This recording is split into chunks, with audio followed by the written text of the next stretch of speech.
आप सभी को सादर नमस्ते। जय श्री राम। मेरे YouTube चैनल वसुधा के रंग में आप सभी का स्वागत है। आज पुस्तक श्रृंखला के अंतर्गत बड़ा ही दिलचस्प विषय बाइबल पर पैनी दृष्टि सत्यार्थ प्रकाश के 13वें समोल्लास से, और इतनी सुंदर समीक्षा है इसमें कि पढ़ने के बाद समझ आ जाता है कि हम जिन्हें बहुत विद्वान समझ रहे हैं, बुद्धिमान समझ रहे हैं, आज का समाज वो कहाँ पर डोल रहे हैं। जिनके ईश्वर की आत्मा कभी पानी पर डोल रही है, जिनका ईश्वर कभी मकान बनाने की रिक्वायरमेंट करता है, कभी ज्ञान का फल चखने पर नरक में डाल देता है, ऐसी चीज़ों में उलझे हैं। इस विषय पर स्वामी जी जो भी लिखते हैं उसको लिखने से पहले वो अपनी बात कहते हैं हर बार की तरह कि किसी को नीचा दिखाना या विरोध करना या दुखी करना उनका उद्देश्य नहीं है। उनका उद्देश्य सिर्फ कल्याण है, सत्य की खोज है। किसी भी मत संप्रदाय में, ग्रंथों में सत्य पर कोई भी विवाद नहीं है। जो सत्य है, जो सृष्टि क्रम में सत्य है, उस पर कोई विवाद नहीं है, कोई झगड़ा नहीं है। अगर कोई विवाद है, कोई झगड़ा है, कोई आपसी मतभेद या मनभेद है, तो वो सिर्फ उन बातों पर है जो भ्रामक है और सृष्टि क्रम के क्रम चक्र जो है उस पर खरी नहीं उतरती है। इसलिए स्वामी जी एक संदेश भी देते हैं कि सभी मनुष्यों को चाहिए कि वो सभी मत विषयक के ग्रंथों को पढ़ के उनकी जानकारियां लेके और उसके बारे में क्या सही है क्या गलत है, भ्रामक बातों से अलग होके उन चीज़ों को लोगों तक पहुंचाएं, समझें।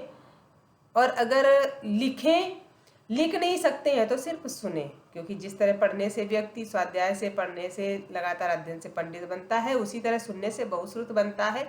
अगर आप सुन के किसी और को नहीं समझा सकते तो कम से कम आप गुण दोष तो समझ सकते हैं, आप अपने आप को तो समझा सकते हैं। इसलिए जानकारी रखना बहुत आवश्यक है।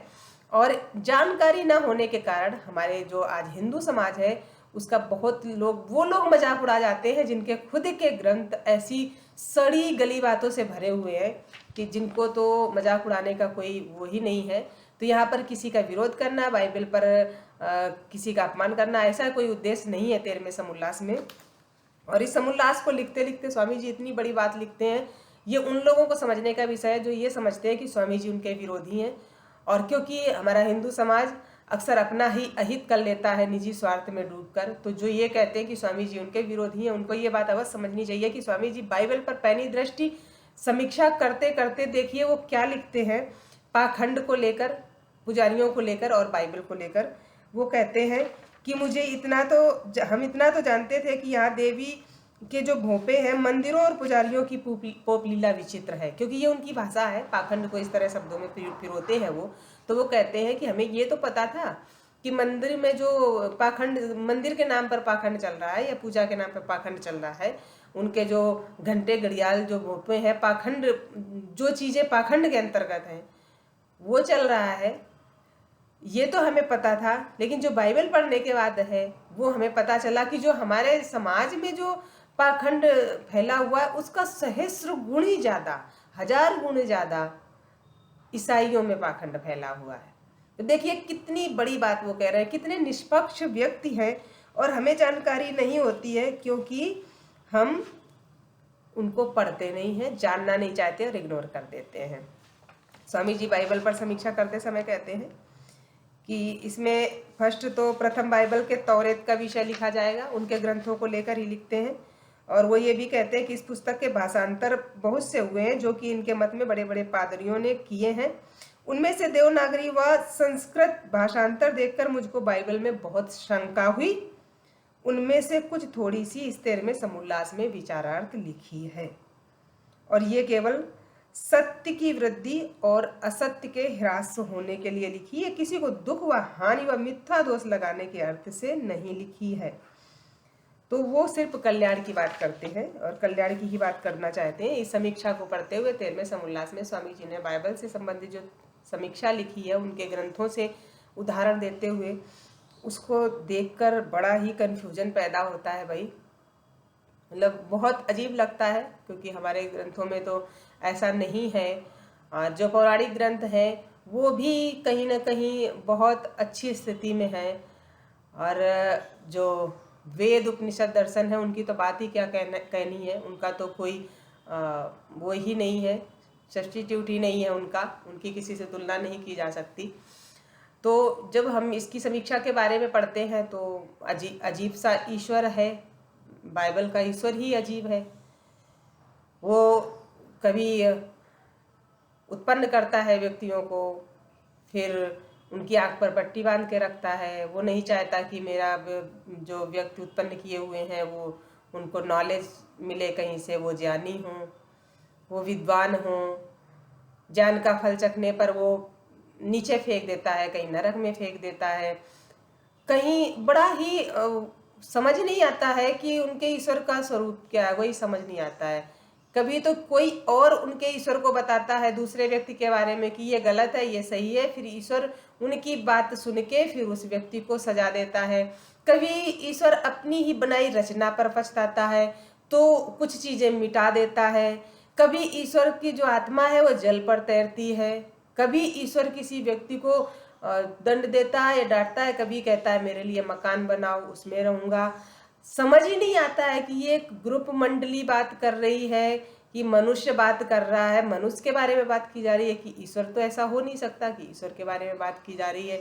अजीबोगरीब बातों से भरा हुआ ग्रंथ, कहीं इतनी अजीब बातें जो सुन के और पढ़ के भी बोलने लायक नहीं है कि पुत्रियों का पिता के द्वारा गर्भ धारण होता है। कहीं पर कहते हैं कि जो शादीशुदा विवाहित महिलाएं हैं उनको अलग रखो, या उनको जो अविवाहित है उन्हें हमारे लिए रखो। अजीब गरीब सा वर्णन है भाई ईश्वर का, ये कैसा है। खतना के विषय में भी है, जो आज के ईसाई लोग शायद नहीं करते हैं या बंद कर दिया है, खतना के विषय में कि भाई जो ईश्वरीकृत जो शरीर है उस पर ईश्वर ने एक आवरण दिया है, आवश्यकता अनुसार उसको बनाया है। जैसे आंखों के ऊपर पलक है आंख की सुरक्षा के लिए, इसी तरह गुप्तांगों पर जो कवर है उसकी सुरक्षा के लिए, तो उसके बारे में भी लिखा हुआ है। मतलब इतना पढ़ के बड़ा कंफ्यूज होता है कि ये ईश्वर की बात हो रही है कि ये किसी मनुष्य की बात हो रही है, स्वार्थी मनुष्य की बात हो रही है। उसके बाद भाषा की बात आती है। तौरेत जो पर्व है इनका पर्व 9 आयत 1, 3, 4 में लेकर यहाँ पर ये कहते हैं कि सारी पृथ्वी पर एक ही बोली और एक ही भाषा थी। यहाँ पर हमें एक बात ये समझ में आती है कि 2003 वर्ष पहले तक हमारी जो भाषा थी वो प्रचलित थी, और जो आर्यजनों का, विद्वानों का विस्तार था वो काफ़ी अच्छा था।